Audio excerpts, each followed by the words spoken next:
I am Ferdinand Marcos, and I am the President of the Republic of the Philippines.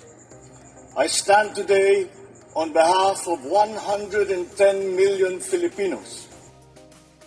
First, it's me again. Shout out sa inyo mga kababayan. Yan po si NBI Director mga bes. Wow! Alam po natin si Senator Bato nasa Senado sa kasalukuyan, no? So, mayroon tayong video diyan na kanina nagwawala.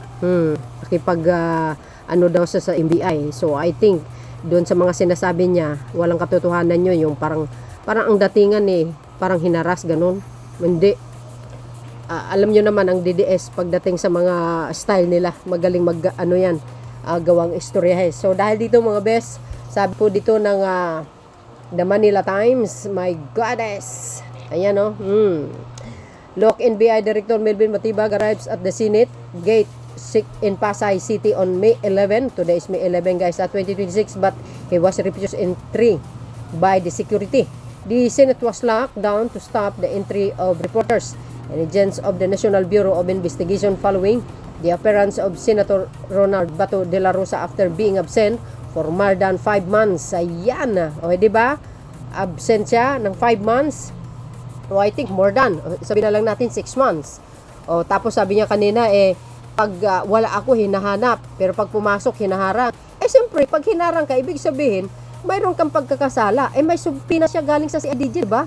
O, isinilbi yan sa bahay niya sa Davao. O ngayon dahil dyan siya sa Senado, o alam niyo naman po guys, no? In my own opinion, na sa nakikita ko, sa ginawa nila ngayon, na pinatalsik si Senator Soto at pinalit si Alan Peter Cayetano, isa lang nakikita ko. Siyempre, di ba? Tatangkain nila na harangin po ang impeachment laban kay Sara Duterte. Oh, you see, kaya nandoon si Bato para maiambag niya yung boto niya para sa minority black ng Duterte para makuha ang Senate President seat. Nagtagumpay sila guys. O ayan, nagpunta ng Senado si NBI Director, ngunit hinarang siya. O, di ba? Alam niyo, ma-strategiya talaga itong mga salot sa lipunan. Di ba? Ayan o. Ayan o, in-interview siya. Pero nakita ko yung interview kanina, hindi na natin pakinggan yan, mga kababayan. Pero mas exciting itong sinabi ni dating Senator Trillanes dahil kasama siya guys O ito yung sinabi.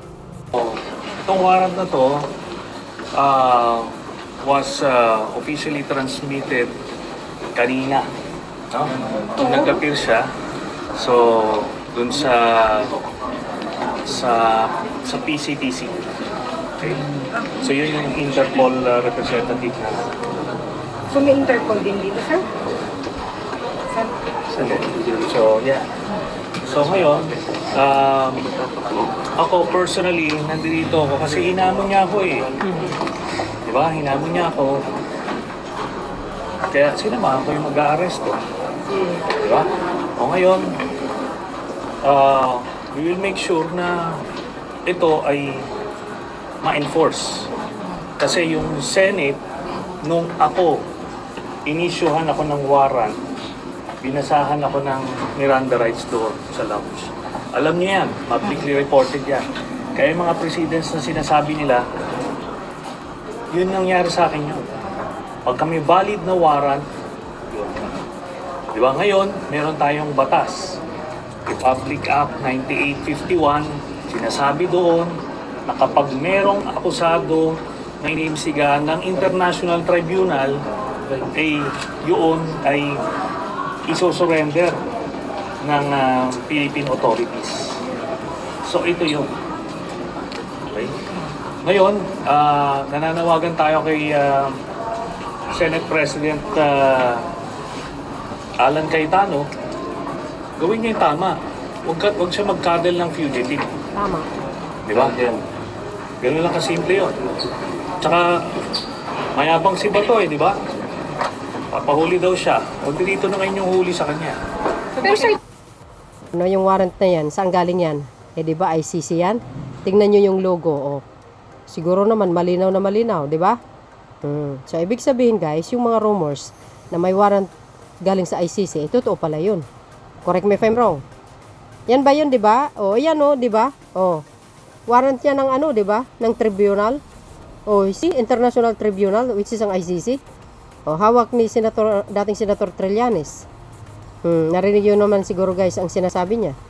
So, abangan po natin, no? So, I think nakamonitor ang ating autoridad dyan sa Senado. Hindi talaga sila papasukin dahil may rules yata yan, no? Lalo't ngayon bago ang Senate President. Sana nga no kay Senator Cayetano wag siya magkupkup ng fugitive ika nga dahil may warrant po siya. So ano guys ang kapalagayan niya ninyo ika nga. Kaya abangan po natin ito mga kababayan, excited ito, no?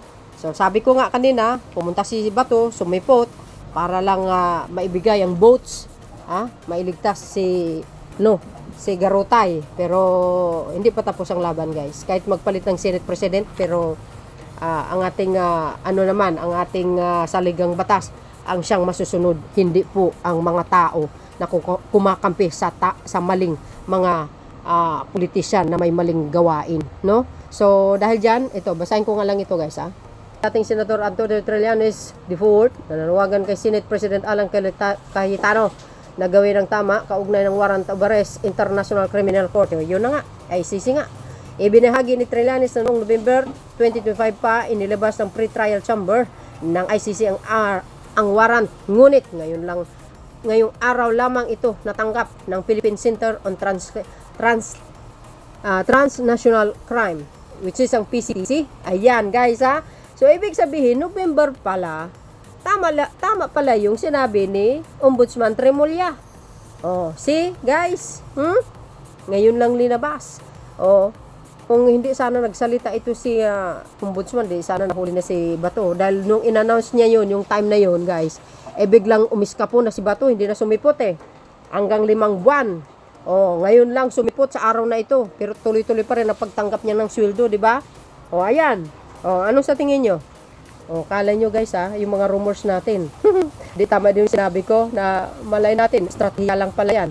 Gumagawa talaga sila ng paraan para mahuli si Bato. So ngayon, araw na ito, dahil nandyan sa Senado, let's see guys, let's see. Ito ang aking pinaka-latest dates. Thank you guys for watching. See you again on my next upload. Bye bye bye, babus. God bless Philippines. There's more. Bye everyone.